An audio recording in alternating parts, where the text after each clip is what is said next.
2 ദിവസമായിട്ട് ഞാൻ മിണ്ടാതിരിക്കുന്നതെന്ന്. കാരണം എന്താണെന്ന് വെച്ച് കഴിഞ്ഞാൽ എല്ലാവരും കരക്ക് വരട്ടെ, എന്നിട്ട് എന്തെങ്കിലും അഭിപ്രായം പറയാം എന്ന് കരുതിയിട്ട് തന്നെയാണ്. എന്താണെന്ന് വെച്ച് കഴിഞ്ഞാൽ നമ്മുടെ മൈൽ സ്റ്റോൺ മേക്കേഴ്സ് എന്ന് പറയുന്ന ഒരു ചാനൽ, അവർ നമ്മുടെ അനുമോളെയും അതുപോലെ തന്നെ നമ്മുടെ അനീഷിൻ്റെയും പിന്നെ ഒരു സമ്മാനം കൊടുക്കാൻ വിളിച്ചിരുന്നു. അത് വിളിച്ചപ്പോഴേ അനുമോള് പിന്നെ അനീഷിന് സമ്മാനം കൊടുത്തു, അതുപോലെ തന്നെ പ്രിയങ്ക അനുമോൾക്ക് കൊടുത്തു. ഇതൊക്കെ കഴിഞ്ഞതിന് ശേഷം അനുമോളെ പറ്റിയിട്ട്, അതായത് നമ്മുടെ അനീഷ് എന്തോ ഒരു പോസ്റ്റ് ഇട്ടു എന്നാണ് പറയുന്നത്. എന്തോ ഒരു സംഭവം എഴുതിയിട്ടില്ല. അതെന്താണെന്ന് വെച്ച് കഴിഞ്ഞാൽ ബിഗ് ബോസ് വിന്നറാണെന്ന് എഴുതിയിട്ടില്ല, കോമഡി നടിയാണെന്ന് മാത്രമേ എഴുതിയിട്ടുള്ളൂ എന്നുള്ള ഒരു പ്രശ്നം മാത്രം അനീഷ് അങ്ങനെ എഴുതിയപ്പോഴേ ശരിക്കും പറഞ്ഞു കഴിഞ്ഞാൽ അവിടെ കടന്നിട്ട് പിന്നെ അങ്ങോട്ട് ഒരുപാട് പേരങ്ങ് പൊട്ടിത്തെറിക്കുന്നൊരു കാഴ്ചയാണ് കാണുന്നത്. അതായത് ഒരുപാട് പേര് ഇതിൻ്റെ അകത്ത് എന്ന് പറഞ്ഞാൽ എനിക്ക് തോന്നുന്നത് വെച്ചാൽ ഇതൊരു കൂട്ട അക്രമം പോലെയാണ് എനിക്ക് തോന്നിയിരിക്കുന്നത്. അതായത് എന്തോ പറഞ്ഞു കഴിഞ്ഞാലും വിടത്തില്ലടാ ഞങ്ങളെന്ന് പറഞ്ഞിട്ട് കയ്യും തലയും ഇതൊക്കെ മുറുക്കി ഇറങ്ങുന്നത് പോലെ. ഒരു കാര്യം ഞാൻ എല്ലാവരോടും ചോദിച്ചോട്ടെ, അതായത് ഇതിന് മുന്നേയും അനീഷിനെ പറ്റിയിട്ട് അനുമോളും മോശം പറഞ്ഞിട്ടുണ്ട്. അപ്പൊ അന്ന് ആർക്കും ഒരു പ്രശ്നമോ കാര്യങ്ങളോ ഒന്നുമില്ല. പലപ്പോഴും അങ്ങനെ പറഞ്ഞു കഴിഞ്ഞാൽ അത് നല്ല രീതിയിൽ പ്രോത്സാഹിപ്പിക്കുക. അനുമോള് മോശം പറഞ്ഞല്ല, അനുമോൾക്ക് വേണ്ടിയിട്ട് അനുമോളുടെ ഭാഗത്തുള്ള ചില ആൾക്കാർ നല്ല രീതിയിൽ മോശം പറഞ്ഞിട്ടുണ്ട്. അപ്പോഴൊന്നെന്ന് പറഞ്ഞു കഴിഞ്ഞാൽ ഒരാൾക്കും ഒരു പ്രശ്നമില്ല. ഇതിപ്പോൾ ഇന്നലെ ഇവനെന്തോ ഒരു പോസ്റ്റ് ഇട്ടു എന്ന് പറഞ്ഞിട്ട് അത് പ്രശ്നം. അത് കഴിഞ്ഞതിന് ശേഷം എന്ന് പറഞ്ഞാൽ അനുമോളുടെ ബഗ എന്ന് പറഞ്ഞ കുറേ കാര്യങ്ങൾ പ്രാക്കും കാര്യങ്ങളൊക്കെ ഉണ്ടായിരുന്നു. അത് അനുമോളാണോ അല്ലെങ്കിൽ മറ്റേ നാഗച്ചേച്ചിയാണോ പറയുന്നതെന്ന് ചോദിച്ചു കഴിഞ്ഞാൽ നാഗച്ചേച്ചീൻ്റെ സൗണ്ട് പോലെയാണ് എനിക്ക് തോന്നിയത്. ഏതായാലും അത് അങ്ങനെയൊക്കെ ഉണ്ടായിരുന്നു. അതൊക്കെ കഴിഞ്ഞിട്ടെ ഇനിയിപ്പോൾ ഇതിൻ്റെ കാര്യം ഞാൻ പറയാം. അതായത് ഇത് മൈൽ സ്റ്റോൺ മേക്കേഴ്സ് എന്ന് പറയുന്ന ആ ഒരു പ്രോഗ്രാമുകാരാണ് ഇവരെ ചതിച്ചിരിക്കുന്നത്, വേറെ ആരുമല്ല. കാരണം എന്താണെന്ന് വെച്ചാൽ എല്ലാവരും പറയുന്നൊരു കാര്യം അനീഷിന് എന്ത് യോഗ്യതയാണുള്ളത് എന്നുള്ളതാണ്. അയാളുടെ യോഗ്യത എന്ന് പറഞ്ഞു കഴിഞ്ഞാൽ അയാൾ ബിഗ് ബോസിലെത്തിയത് അയാളുടെ ഒരു യോഗ്യതയാണ്. അതുപോലെ തന്നെ അയാൾ എഴുതിയ പുസ്തകങ്ങൾ അയാളുടെ ഒരു യോഗ്യതയാണ്. അതുപോലെ തന്നെ എന്ന് പറഞ്ഞാൽ അയാൾ വിവിധ സ്ഥലങ്ങളിൽ ജോലി ചെയ്ത് അയാളുടെ വിദ്യാഭ്യാസം മെച്ചപ്പെടുത്തിയെടുത്തത്. അതുമാത്രവുമല്ല നല്ലൊരു കർഷകൻ എന്ന രീതിയിൽ അയാൾ ജീവിതത്തിൽ വിജയം കൈക്കൊണ്ടത്. ഇതൊക്കെ എന്ന് പറഞ്ഞൊരു യോഗ്യതയാണ്. അല്ലാതെ എന്ന് പറഞ്ഞാൽ മറ്റുള്ളവരുടെ കരഞ്ഞു കാണിച്ചിട്ടോ ഇല്ലെങ്കിൽ എന്ന് പറഞ്ഞാൽ മറ്റുള്ളവരുടെ പോയിട്ട് അഭിനയിച്ചിട്ടോ ഇല്ലെങ്കിൽ ഞാൻ ഭയങ്കരം ഇതാണ് എന്ന് അഭിനയിച്ചിട്ടൊന്നും ഉണ്ടാക്കിയൊരു പേരൊന്നുമല്ല അയാൾ വളരെയധികം കഷ്ടപ്പെട്ടുണ്ടാക്കിയൊരു പേരാണ്. ഈ ബിഗ് ബോസിൽ വരുന്നതിന് മുമ്പ് അനീഷ് എന്ന് പറയുന്ന വ്യക്തി ആർക്കെങ്കിലും അറിയോ? ഏതെങ്കിലും ഒരു മനുഷ്യനറിയോ? അത് കഴിഞ്ഞതിന് ശേഷമല്ലേ അയാൾക്ക് ചാനലുണ്ടായിരുന്നു, അയാൾ വേറെ ഏതൊരു ഇതിൽ വന്നിനി എന്നൊക്കെ നമ്മൾ അറിയാൻ തുടങ്ങിയത്. ഈ ബിഗ് ബോസ് എന്ന് പറയുന്ന ഒരു പ്ലാറ്റ്ഫോമിൽ വന്നിട്ട് അയാൾക്ക് ഇത്രയും ഫെയിമും കാര്യങ്ങളൊക്കെ കിട്ടിയിട്ടുണ്ടെങ്കിൽ അയാൾ നല്ലവൻ തന്നെയാണ്, നല്ല ഒരു മത്സരാർത്ഥിയും ഒരു വ്യക്തിയും തന്നെയാണ്. അല്ലാതെ എന്ന് പറഞ്ഞു കഴിഞ്ഞാൽ ഈ ജീവിതത്തിൽ ഒരു 10-12 വർഷം അഭിനയിച്ച് ഇപ്പം അനുമോളെ പറ്റി പറയുകയാണെങ്കിൽ അനുമോൾ ഒരുപാട് അഭിനയിച്ച് തഴക്കവും പഴക്കവും മേക്കും എല്ലാം വന്ന്, അതുമാത്രവുമല്ല സ്റ്റാർ മാജിക് പോലെയുള്ള ഒരു പ്രോഗ്രാമിൽ 24 മണിക്കൂർ നമ്മൾ കണ്ടുകൊണ്ടിരുന്ന ഒരു വ്യക്തിയാണ്. അങ്ങനെയുള്ള ഒരു വ്യക്തിയുടെ കൂടെ കട്ടക്ക് പിടിച്ച് നിന്നിട്ടുണ്ടെങ്കിൽ അവിടെ അനീഷ് എന്ന് പറയുന്ന ഒരു വ്യക്തി തന്നെയാണ് വിന്നർ എന്ന് ഞാൻ പറഞ്ഞു. ട്രോഫിയും കാര്യങ്ങളും പൈസയും ഒക്കെ എന്ന് പറഞ്ഞു കഴിഞ്ഞാൽ അനുമോൾക്കായിരിക്കാം. പക്ഷെ ഒരു കാര്യം നിങ്ങൾ എല്ലാവരും മനസ്സിലാക്കേണ്ടത്, അവിടെ വിന്നർ എന്ന് പറഞ്ഞു കഴിഞ്ഞാൽ ഒരു സ്ഥലത്ത് എന്ന് പറഞ്ഞാൽ ലാലേട്ടൻ വരെ പതറിപ്പോയ ഒരു സമയം ഉണ്ടായിരുന്നു. എന്താണെന്ന് വെച്ചാൽ അനീഷിൻ്റെ മുന്നിൽ ലാലേട്ടൻ വരെ പതറിപ്പോയിട്ട് ലാലേട്ടൻ ആ ഒരു വെറുപ്പ് തീർത്തത് എങ്ങനെയാണെന്ന് വെച്ച് കഴിഞ്ഞാൽ നിങ്ങളെ ഞങ്ങൾ എപ്പോഴാണ് അറിയിക്കുക. നിങ്ങളോട് ഇനി ആരോടും പറയാത്ത ഒരു കാര്യം കൂടി ഞാൻ പറയാം. അതായത് എനിക്കും കോള് വന്നിരുന്നു. വേണമെങ്കിൽ ഞാൻ അതിൻ്റെ ഒരു ഷോട്ട് ഇവിടെ വെക്കാം നിങ്ങൾക്ക് വേണമെങ്കിൽ. അപ്പോൾ ഇതൊക്കെ എന്ന് പറഞ്ഞാൽ വന്നപ്പോൾ അവർ പറയുന്ന ചില കാര്യങ്ങളുണ്ട്. അതിൽ ലാലേട്ടനോ അല്ലെങ്കിൽ മറ്റുള്ളവരോ ഒന്നുമല്ല.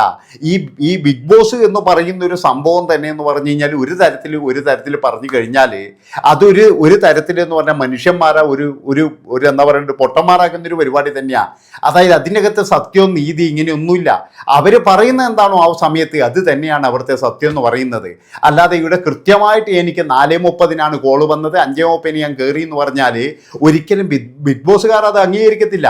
അവർ പറയുന്നത് എന്താണെന്ന് വെച്ചാൽ ഞങ്ങൾ പറയുന്നതാണ് ഇവിടുത്തെ നിയമം, ഞങ്ങൾ പറയുന്നതാണ് ഇവിടുത്തെ കാര്യങ്ങൾ, ഞങ്ങൾ പറയുന്നതാണ് ഇവിടുത്തെ കളികൾ. അതാണ് ബിഗ് ബോസിൻ്റെ ഒരു നിയമം എന്ന് പറയുന്നത്. അത് മനസ്സിലാക്കാത്ത ആൾക്കാരാണ് ഇവിടെ കിടന്നിട്ട് ഇപ്പോഴും ഇങ്ങനെ അടിയും പിടിയും കൂടുന്നത് എന്ന് എനിക്ക് പറയാനുള്ളൂ. അല്ലാതെ വേറെ ഒന്നുമല്ല. ഇപ്പോൾ അനുമോള് എന്ന് പറയുന്നൊരു വ്യക്തി അവിടെ ആവശ്യമുണ്ടെന്ന് കണ്ട് അവർ വിളിച്ചു കൊണ്ടുപോയതാണ്. അനുമോള് തന്നെ പറയുന്നുണ്ട്, അതായത് അവർക്ക് ഒരുപാട് ഗൾഫ് ഷോയും കാര്യങ്ങളൊക്കെ ഉണ്ട്, അതിലും കൂടുതൽ വരുമാനം കിട്ടുന്ന പരിപാടികളുണ്ട്. പക്ഷേ അവർക്ക് നല്ല പേയ്മെൻറ്റ് കൊടുത്തിട്ട് അവരെ കൊണ്ടുപോയത് എന്തിനാണെന്നറിയാം. അതായത് അവർക്ക് അത്രയും ടാലൻറ്റും അവർക്ക് അത്രയും ആൾക്കാരെ പിടിച്ചു നിർത്താനുള്ള കഴിവുണ്ട് എന്നുള്ളത് കൊണ്ട് തന്നെയാണ്. അവിടെ ബിഗ് ബോസ് എന്ന് പറഞ്ഞാൽ സെലക്റ്റീവ് തന്നെയാണ്. അവിടെ അവർ കൃത്യമായിട്ട് അന്വേഷിക്കും ഇവരെ ആൾക്കാരെ പിടിച്ചു നിർത്താനുള്ള കഴിവുണ്ടോ എന്ന് കൃത്യമായിട്ട് അന്വേഷിക്കും. അതുകൊണ്ട് മാത്രമാണ് പലരെയും കൊണ്ടുപോകുന്നത്. അല്ലാതെ അവരുടെ കഴിവ് കൊണ്ട് ഒന്നും കൊണ്ടുപോയിട്ടില്ല. ഇപ്പം ഞാൻ പറഞ്ഞല്ലോ, വിദ്യാഭ്യാസത്തിൻ്റെ മുന്നിൽ, അതുപോലെ തന്നെ അറിവിൻ്റെ മുന്നിൽ, പിന്നെ അനുഭവത്തിൻ്റെ മുന്നിൽ എല്ലാം ഒന്നാം സ്ഥാനത്ത് നിൽക്കുന്ന അനീഷ് തന്നെയാണ്. അവിടെയുള്ള ഒരാൾക്ക് പോലും അത്രയും വിദ്യാഭ്യാസമോ ടാലൻറ്റോ കാര്യങ്ങളോ ഒന്നുമില്ല. എന്തിനധികം പറയുന്നത്, അവിടെ നിയമപഠനങ്ങൾ വരെ കഴിഞ്ഞവരുണ്ട്. അവർക്ക് പോലും അറിയാത്ത പല കാര്യങ്ങൾ, ഈ ഡോക്ടർ പഠിച്ചിട്ട് വന്ന ആൾക്കാരുണ്ടായിരുന്നു, അവർക്ക് വരെ അറിയാത്ത കാര്യങ്ങൾ വരെ എന്ന് പറഞ്ഞാൽ അവിടെ ഒരു പരിധി വരെ അവിടെ എല്ലാവരും അറിവ് നേടിയതെന്ന് പറഞ്ഞാൽ ഈ അനീഷിനെ കൊണ്ട് തന്നെയാണ്. അതുകൊണ്ട് തന്നെ എന്ന് പറഞ്ഞാൽ ഇപ്പോൾ ഈ ഒരു കാര്യവും പറഞ്ഞിട്ട് അനീഷിൻ്റെ പുറകെ കുതിര കയറുന്നവരോട് എനിക്ക് പുച്ഛം മാത്രമേ ഉള്ളൂ. പിന്നെ ഏതൊരു സോപ്പിൻ്റെ കാര്യവും പറഞ്ഞു വരുന്നുണ്ട്. അതായത് ഈ സോപ്പ് ഉപയോഗിച്ച് കഴിഞ്ഞ് എടോ നിങ്ങൾ എന്തെന്ന് മറ്റേ ശ്രീനിവാസൻ പണ്ട് പറഞ്ഞ പോലെ ജെട്ടികളിൽ ജെട്ടി നല്ലത് കാവാലം ജെട്ടി എന്ന് പറഞ്ഞ പോലെ നിങ്ങളെ കാര്യം. അതായത് ഇവിടെ എന്ന് പറഞ്ഞ എല്ലാ കാര്യങ്ങളും എന്തിനധികം പറയുന്നത്, രാവിലെ എഴുന്നേറ്റിട്ട് ക്ലോസപ്പ് വരെ എന്ന് പറഞ്ഞാൽ പലരും പരസ്യം പറഞ്ഞു തന്നു. ആർക്കെങ്കിലും അതിൻ്റെ ഗുണം കിട്ടിയിട്ടുണ്ടോ എന്ന് ചോദിച്ചു കഴിഞ്ഞാൽ എനിക്കറിയില്ല. എല്ലാവരും ക്ലോസപ്പ് കൊണ്ട് വല്ലേക്കുന്നത്, അതുപോലെ തന്നെ എല്ലാവരും കോൾഗേറ്റ് ഉപയോഗിക്കുന്നത്, നമ്പൂരി ഉപയോഗിക്കുന്നത്, ഇതൊക്കെയാണ്. അല്ലാതെ നിങ്ങൾ വിചാരിക്കുന്ന പോലെ എന്ന് പറഞ്ഞു കഴിഞ്ഞാൽ ഇതെന്തോ ഒരു വലിയ സംഭവമാണ്, അനീഷിനെ എന്നങ്ങ് തീർത്ത് കളയാം, ഇതാണ് എല്ലാവരും വിചാരിക്കുന്നത്. അല്ല, നിങ്ങൾക്കൊന്നും വേറെ ഒരു ജോലിയില്ലേ? അതാണ് എനിക്ക് ചോദിക്കാനുള്ളത്. അയാൾക്ക് അവാർഡ് കൊടുക്കാൻ വേണ്ടിയിട്ട് അയാളെക്കാളും കുറച്ചും കൂടി മുന്തിയ ഒരാൾ വേണം. അതാണ് അയാൾ ഉദ്ദേശിച്ചിട്ടുണ്ടാവുക ചിലപ്പോഴേ. അതുകൊണ്ടാണ് ഞാൻ പറയുന്നത്, അനുമോളല്ലല്ലോ അവാർഡ് കൊടുക്കേണ്ടത്, അനുമോളാണോ അവാർഡ് കൊടുക്കേണ്ടത്? അതായത് ഇതിലും മുന്നേ തന്നെ എന്ന് പറഞ്ഞു കഴിഞ്ഞാൽ പണ്ട് ആസിഫ് അലീനെ കൊണ്ട് മറ്റേ ആൾക്ക് അവാർഡ് കൊടുത്തിട്ടുണ്ടെന്ന് പറഞ്ഞിട്ട് അയാൾ വേദിയിൽ നിന്ന് ഇറങ്ങിപ്പോയപ്പോഴും ചില ആൾക്കാരുടെ കൈയടിച്ചല്ലോ. എന്നാൽ അതെങ്ങനെയാണെന്ന് എനിക്ക് മനസ്സിലാകുന്നില്ല. അതാണ് ആസിഫ് അലി പിന്നെ അവാർഡ് കൊടുത്തു എന്ന് പറഞ്ഞിട്ട് രമേശ് നാരായണനെ പറ്റിയിട്ട് എന്തൊക്കെ പറഞ്ഞ ആൾക്കാർ. അപ്പോൾ അത് അങ്ങനെയും ഇതിങ്ങനെയാണോ? ഒരു അവാർഡ് ഫംഗ്ഷൻ എന്നൊക്കെ പറയുമ്പോൾ അവാർഡ് കൊടുക്കുന്ന ആൾക്കാർക്ക് കുറച്ച് നല്ലൊരു എന്താ പറയുക, ആ ഒരു വാങ്ങിക്കുന്നത്, ഇപ്പം അവാർഡ് വാങ്ങിക്കുന്ന അനീഷിന് അയാളുടെ ക്വാളിറ്റിയും കാര്യങ്ങളും ഇതൊക്കെ മനസ്സിലാക്കിയിട്ട് അയാളെ പോലെ ഒരു ടാലൻ്റ് ഉള്ള ഒരു വ്യക്തിയായിരിക്കണം എന്ന് അയാൾ ഉദ്ദേശിച്ചിട്ടുള്ളൂ. അല്ലാതെ എന്ന് പറഞ്ഞാൽ അനുമോൾക്ക് അവിടെ എന്താ പറയേണ്ടത്, അനുമോൾക്ക് അവാർഡ് കൊടുക്കാനുള്ള അധികാരമുണ്ട്. പക്ഷെ അത് അനുമോളെ പോലെയുള്ള കോമഡിയും കാര്യങ്ങളൊക്കെ ചെയ്യുന്ന ആൾക്കാർക്ക് വരെ. അതാണ് എനിക്ക് ചോദിക്കാനുള്ളത്. അല്ലാതെ ഇവിടെ കടന്നിട്ട് ഇവിടെ കുറേ ആൾക്കാരുടെ ഈ ജഗപൊക ഇത് കേട്ട് കഴിഞ്ഞാൽ നമ്മൾ വിചാരിക്കുമ്പോൾ എല്ലാം തീർന്നു, ഇതെന്തോ ഒരു വലിയ സംഭവമാണ്, എന്തിനിങ്ങനെ അറ്റാക്ക് ചെയ്യുന്നത്? അതാണ് എനിക്ക് മനസ്സിലാകാത്തത്.